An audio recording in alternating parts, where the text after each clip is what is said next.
Hey folks, it's your buddy Mike Messier. I'm going to do a very special second Mike's Instant movie review of sorts on the Von Erich movie, The Iron Claw. I have seen the film once and I did my first review. I left some things out and there was a good response from the first review. A lot of people agreed with what I said, some people didn't. But there was a few things that I forgot to mention in my first review of The Iron Claw, and I feel that I want to mention them. So first off, the guy that played David, I thought looked the part.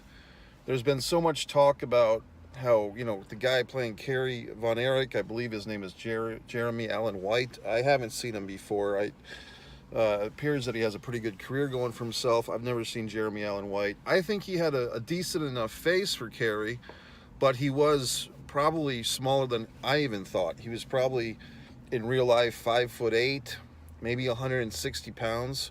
And people were asking me, Mike, how big was Kerry Von Erich? Well, Kerry, I think he was listed as being 6'4". I don't know if he was actually that tall, but I think he was a legitimate 260 pounds at his biggest. That's the real Kerry Von Erich. And so yeah, there's quite a discrepancy, because whenever Kerry would stand next to Kevin in real life back in the 80s, Kerry was a little bit bigger.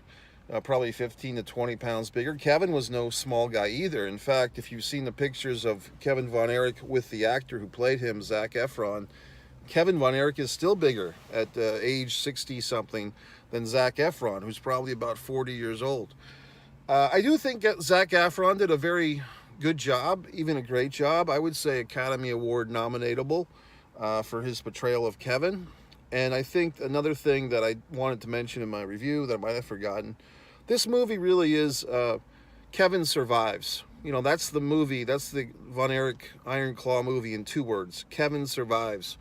If you look at it from that perspective, all the details of, the down and dirty details of Kerry's foot, David having a daughter that wasn't mentioned, Kerry had a couple of daughters that weren't mentioned, and a wife when he passed away, when he committed suicide. The big exclusion of Chris Von Erich, that's got a lot of people up in arms. I'll get into that more in a moment. But if you really just look at it, the principal character of this movie, the central character, who we see all of these events through, are the perspective of Kevin, a lot of times telling his Pam, who would become his wife, his girlfriend then wife. So it's really, I wouldn't say a love story per se, but it's basically a survivor story. And if you look at it from that perspective, the tragedies that surround Kevin Von Erich, the character of Kevin Von Erich in this movie, the details that some of us are getting caught up on, and I'll get into some of these details, they're not as important as just the two-word fucking summary of this movie, Kevin Survives. If you just remember that Kevin survives, that's what this movie's all about. Another thing, folks, I wonder, there's been a lot of people, even, people that I really have a lot of respect for, people in the wrestling business are very upset that Chris was left out. They find it to be a personal insult, and I totally understand that perspective, and I feel a bit that way myself. However, I do wonder if those people that are critiquing and criticizing the exclusion of Chris have seen this film. And I'm wondering, for all the people that are talking about this movie, it seems like more wrestling fans, at least, are discussing this movie than actually seeing it. It seems like the movie is doing better with non-wrestling fans than wrestling fans. Wrestling fans are they hear, oh, no, Chris Von Erich, blah, blah, blah. Look at Kerry. Look at the guy playing Kerry. He's so small. And they tune out and they don't go see the movie, which I think is a mistake. Another thing that I think I talked about last time is that I do recall being on Actors Access. It's a website for actors to get work. A year and a half ago, wasn't really that long ago, and seeing that they were looking for actors to play some of these characters. Now, I don't know if they were looking for the Von Erichs at the time. I think they might have, I can't remember, it's been a year and a half, but I remember specifically they were looking for a Harley Race and a Ric Flair. And I was sending out I didn't feel like I fit any of the roles, okay? So I'm sending out this casting call to wrestler friends of mine that I thought might be able to pull off some of these roles. One of them that I do remember trying to send to my friends, or sending it to my friends, was Lance Von Erich. And The other thing is, you know, I was talking to a buddy of mine today who lived in Texas. He actually was able to see a live pro wrestling Von Erichs show probably in 81 or 82. And he's not a huge wrestling fan, but he remembers some of this stuff. And I'm trying to help him fill in holes of his memory. The thing here, folks, is that a lot of this, like he was asking, well, was Jimmy Garvin in this movie? And I said, no, you know, and like, you know, Gentleman Chris Adams, you know, my pal was asking, is Gentleman Chris Adams in this? No. The Freebirds feud is kind of in this movie, but really, if you're not paying attention, they don't really go into it. Like, how important was the Freebirds Von Erichs feud to the Von Erichs and to pro wrestling in general and world-class wrestling in general to help world class really raise to that huge level it was at in 84, 85, 86. They don't really get into that because, once again, this is not a wrestling movie. This is a survival movie with wrestling as the backdrop. So the nuances of the in-ring stuff that I would love to see this, you know, and I'd like to be involved in it, quite frankly, if this were to be made into a Netflix series or a Hulu series or HBO, whoever, yes, this could definitely be a series, a 6-part, 3-hour series, or a show, you know, seasons, 10 hours, 2 or 3 seasons. There's so much material. They left a lot of meat on the bones, so to speak, which hopefully might open some doors. And so if this movie, which I think is doing quite well at the box office, if it wins some awards, who knows? There might be more wrestling material. I mean, I've written a treatment for a TV series about pro wrestling, as a matter of fact, which I might have to dust off the bones for it. And I've written a couple of screenplays on pro wrestling stories that, you know, I'm always trying to advance those damn things. American Luchador and Wrestling with Sanity and all these wonderful things. So the point of the matter is this. If the wrestling fans would stop critiquing the goddamn movie and actually see it, and at least spend the money to see the movie and then critique away, perhaps that excitement, that box office success would prosper pro wrestling based mainstream movies and film. Now, do pro wrestling fans think, you know, 2 + 2 = 4? Often they don't. So, I mean, you know, you would think that goddamn wrestling fans would support a pro wrestling movie that is of this high quality, whether there's some mistakes made or the Ric Flair guy is a goofball or whatever. Still support the movie if you want to see more wrestling-based mainstream material. Now, maybe you don't. You know, maybe you're quite happy with the Vince McMahon documentaries on the fucking Peacock or whatever the fuck, and you want to live in that wrestling bubble. And so forth, and go right ahead. But as far as I'm concerned, I think that this Iron Claw movie is a success. It's an artistic success, and I'm, you know, paid my money to help contribute to make it a financial success. Why do people park next to me? I don't understand it. There's so many parking spots available, and people just see me and they're like, I want to park next to this guy. Why? Go somewhere else. But in any event, I think that the wrestling fans should support the Iron Claw. Go see it. I do want to say some other things. The guy that played Fritz, I forgot to mention him in my first review. I thought Fritz, the actor, I can't remember the name, I thought he was great. I am going to see this movie again on the big screen. The first time I saw it at a Regal Cinema, the next time I'll probably see it at AMC or Cinemark. No offense to Regal, but around these parts, the AMC and the Regal sound and screen are better. I do like the fact that I saw it at Regal initially, because it kind of, with that degraded quality of picture and sound, it kind of felt like I was more in the 80s, you know, when this thing took place. Let's talk about the Chris thing while we're at it. You know, there's so many people that are shitting, wrestling fans, I should say. Well, how can you make the goddamn movie without Chris? Well, assholes, I'll explain. Look, I've written screenplays that have been made, some haven't been made. It's always very difficult to write a script, and it is gut-wrenching when you have to take major characters out of a story based on true events, folks. The movie says it right at the beginning. It doesn't say this is a documentary. If you want to see a goddamn Von Erichs documentary, there's 3 out there at least. There's the WWE one, the non-WWE one from about the same time, 15 years ago, that Kevin was a big part of, and there's this other one floating around on YouTube which was some type of college assignment. Gary Hart, no, it's fucking Bill Mercer's in it, Fritz von Erich, and Kevin von Erich. And it's kind of the most positive spin they could do. They really just keep it upbeat for that one. I'm trying to remember that guy's name, but that's floating around. That's about an hour long. So if you want a documentary, you see a documentary. This is a narrative film. For 30 years, people have been saying, we want a Von Erichs movie. They should make that into a movie. Well, now they did, and nobody's happy. As far as the Von Erich, the Chris thing, look, if it were me, I would really have tried, and it seems like the writer-director has stayed. People said, well, Mike, you didn't explain all this. Well, I hadn't read the reviews before I did my first review. Now I have read some of the stuff.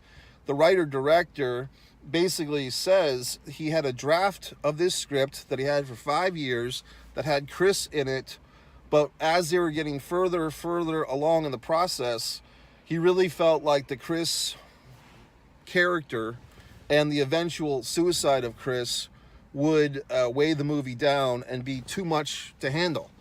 And if you see the movie that exists now with basically the 4 deaths, Jack, David, Carrie, and Mike, yeah, I can see his point, because they handle each death with a lot of dignity and a lot of respect. There's some afterlife stuff with the Von Erich brothers being reunited in the afterlife.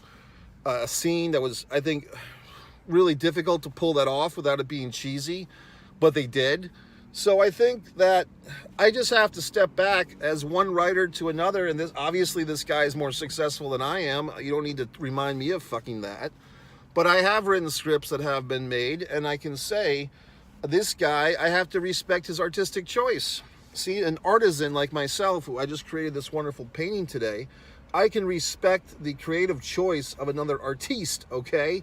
So some of the fucking people that are criticizing this goddamn movie, like I said, that probably haven't even seen it, go ahead and write your fucking screenplay. Go right the fuck ahead. Because I'd like to see you assholes get past page 1. First of all, most of the fucks that would think they could write a screenplay, they wouldn't get Final Draft screenwriting program. They'd probably just get a Microsoft Word and typing some goddamn gibberish. They'd have all their tenses fucked up. They wouldn't know what the fuck they were doing. And they would quit after about a day, okay? So that's what the reality is. Most people don't have the goddamn talent, patience. They won't get a bunch of screenwriting books. They won't take classes like I did. They won't respect the craft of screenwriting. Instead, they'll just go see somebody else's movie and bitch about it. Well, I'll bitch about other people's movies, but at least I'll be fucking intelligent enough to say, hey, I couldn't have made that movie, or I can respect this movie, or whatever the fuck. But if you haven't actually done something, it's quite easy to sit on the goddamn sidelines now, isn't it, and criticize people that actually have done it or have tried to do it. So I'm coming at things, gentlemen, from a person who tries to work as much as I can in the film industry as an actor, acting coach, creator of film festivals, maker of worlds, my goddamn self. So I just don't, it just frustrates me when relatively intelligent people criticize the Iron Claw without having seen it and thinking that they could have done better. And that's another gist of this, what I'm getting at. I think a lot of people, especially the wrestlers or the wrestling fans or the wrestling podcasters, whoever the fucks that post on Facebook criticizing this movie, a lot of them, I believe, quite frankly, wish they were involved in the fucking movie. They are either having that V8 moment, wishing that they had sent in their audition tapes or something for this movie when they were doing the casting call, or they wish that they had the resources or had put the time in to write the script or to somehow be involved, and they didn't. So now they're upset. So now they're bitching. That's how I feel. I just feel that a lot of people critiquing this movie wish they were involved. Maybe they don't wish that they played Kevin or Carrie Von Erich themselves, but they wish that they had something to do with it, because now the train has taken off without them. And hey, like I said, you know, if there was a part that I felt that I was qualified for, I knew about this movie casting. I don't think I could have played Harley Race. That probably would have been the closest if they had a call for Dusty Rhodes or something like that, maybe, or a young Bronco Lubick. But in any event, I'm just happy that the goddamn movie's been made. I think we should all be fucking rejoicing. Yes, it's sad that Chris is not in the goddamn movie. Well, get over it. What the fuck? You know, he'll be in the goddamn series or whatever the fuck. So that's it. I wanted to come at you with these further thoughts. I don't want to forget any goddamn thing. I think the guy that played Harley Race did really well. The guy that played Fritz did really well. There's these fucking videos like on WatchMojo.com. It had a headline, 10 times the Von Erich movie lied to your face, or 10 times the Iron Claw lied to you to your face. Sorry, folks. Goddamn WatchMojo assholes don't know about professional wrestling like I do. So I'm not going to go and sit there and watch their goddamn video explaining to me what the fucking Von Erich Iron Claw movie is lying to me. And I wrote, I didn't even watch their goddamn video, but I wrote a comment. I guess the idiots behind this video don't know what based on true events means. It means based on true events, not true events to 100% fucking fact. So all these goddamn people that are coming out of the woodwork trying to educate me about this fucking Von Erich tragedies, I know the goddamn story, okay? So there you fucking have it, folks. So what else? Fritz was really good. The mom that played Doris, was it Maura Tierney? She's been around the block for a while. I thought that was interesting. I mean, I think that's one aspect of the Von Erichs' lives that I don't know too much about is Doris and how she fit into things. I believe she and Fritz got divorced towards the end of their lives. You know, what can you say? I mean, I do know that in the movie, and I think I said this, I did say this in my first review, Doris is shown watching Kerry beat Flair at home on television. As far as I know, that show, the first ever David Von Erich Parade of Champions, was not broadcast live in Texas, as far as I know. So it's factually inaccurate because there's pictures of Doris celebrating with Kerry and the rest of the family, Kevin and Fritz, with Kerry at Texas Stadium when he beat Flair, I believe, on May 4th, 1984. May the 4th be with you. I believe that was the date. Was it the 4th or the 5th or the 6th? But in any event, I'm trying to think what else. Like I said, the first time, the fact that they didn't show this kid, the guy playing Kerry, beating Flair was interesting. The guy playing Flair, yes, somebody felt the need to like videotape that illegally, by the way, videotaping the Flair performance in the movie theater on their phone and posting that on Twitter and trying to say what a crock of shit it was. I found out that, who's that pothead comedian? Jim Brewer actually did a really weird Ric Flair impersonation with Will Ferrell and Chris Farley on Saturday Night Live. If you look that up, maybe I'll put that goddamn link in the comments because I taped that little segment. But they had this weird thing where Ric Flair, I think they just used the name Ric Flair as a goof, but Jim Brewer is playing Ric Flair. It was god-awful too. I mean, woo! You know, Ric Flair, I could do my Ric Flair impersonation. I'm not going to bother right now, but I mean, Ric Flair's, it's not that difficult to impersonate Ric Flair. I think what this asshole was trying to do, the guy in the movie, he was trying, like, there was specific Ric Flair in Texas promos that it looks like he was trying to emulate. And I think, I just don't think that guy was a real wrestling fan. I think he was just an actor who sort of had an idea, but I don't think he was directed very well. I'll say that the same writer-director, I think you got to blame him, because I think the actor who played Flair, I don't think it was for lack of trying. I just think maybe he was trying too much. You know, it was just kind of a weird thing. But if you see that Ric Flair, Fritz Von Erich promo, where they've got the split screen from maybe 82 or 83, it was kind of goofy. Like, Flair was kind of goofy. This fuck has his lights on me now. That's why the picture's all fucked up. Everywhere you go, there's an asshole. In any event, I still like the movie. I'm trying to think. I'm trying to remember all the shit that I forgot. Try that on for size. The Fritz guy was good. I thought David was really good. I think the guy that played Mike was really good.